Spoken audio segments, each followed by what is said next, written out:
नमस्कार दोस्तों, क्या आप जानते हो चेरनोबिल घटना एक परमाणु अपघात था जो 26 अप्रैल 1986 को एक परमाणु विद्युत संयंत्र में हुआ था। यह संयंत्र सोवियत संघ के यूक्रेन के शहर प्रिप्यात के पास स्थित था।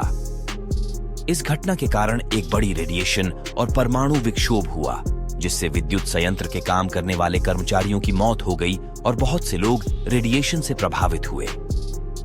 इस घटना की वजह से रेडिएशन उत्सर्जन हुआ और वायुमंडल में विशाल आक्रोशीय एक्सीडेंट न्यूक्लियर मेल्टडाउन हुआ, जिससे विद्युत संयंत्र के चौथे यूनिट में विशेष तरीके से अधिक ताप उत्पन्न हुआ।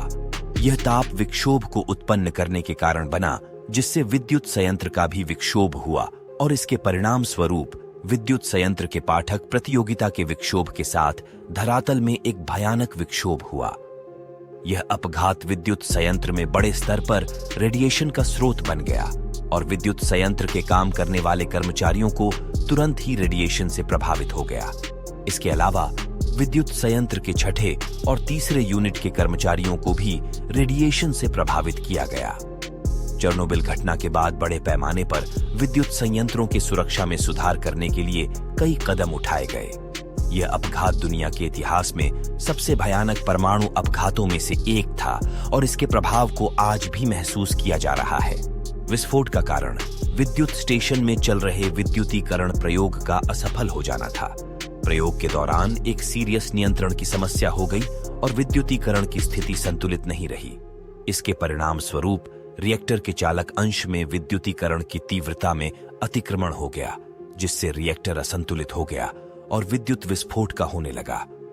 विस्फोट के कारण रिएक्टर भट्टी ध्वंस हो गई और अधिकांश विकिरण तत्व वातावरण में छोड़ दिए गए। इससे विद्युत विस्फोट हो गया और परमाणु ध्वंस की एक विस्तृत धुआं और विकिरण का प्रसार हुआ।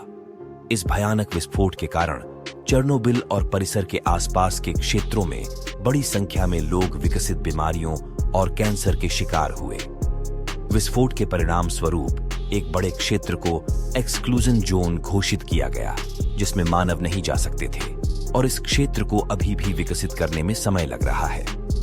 यह घटना परमाणु ऊर्जा संबंधी सुरक्षा मामलों में वैशिष्ट्यपूर्ण सुधारों की दिशा में वैशिष्ट्यपूर्ण प्रभाव डाली और अणु ऊर्जा के संबंधित अन्य अवधि विकसित होने तक को भी प्रभावित किया। संयंत्र में हुए विस्फोट से तुरंत 2 कर्मचारियों की मौत हो गई। कुछ ही देर में कुछ अन्य कर्मचारियों की भी मौत हो गई। अगले कुछ दिनों तक इमरजेंसी सेवाओं के लोग आग बुझाने और रेडिएशन रोकने पर लगे हुए थे। प्लांट के लोगों के मरने की संख्या तेजी से बढ़ रही थी, क्योंकि वो तीव्र रेडिएशन के शिकार हो चुके थे। शुरुआती आग सुबह 5 बजे तक बुझ गई थी, लेकिन ग्रेफाइट की आग 10 दिनों तक जलती रही। आपको यह जानकारी अच्छी लगी हो तो हमारे वीडियो को लाइक कीजिए और हमारे चैनल को सब्सक्राइब कीजिए।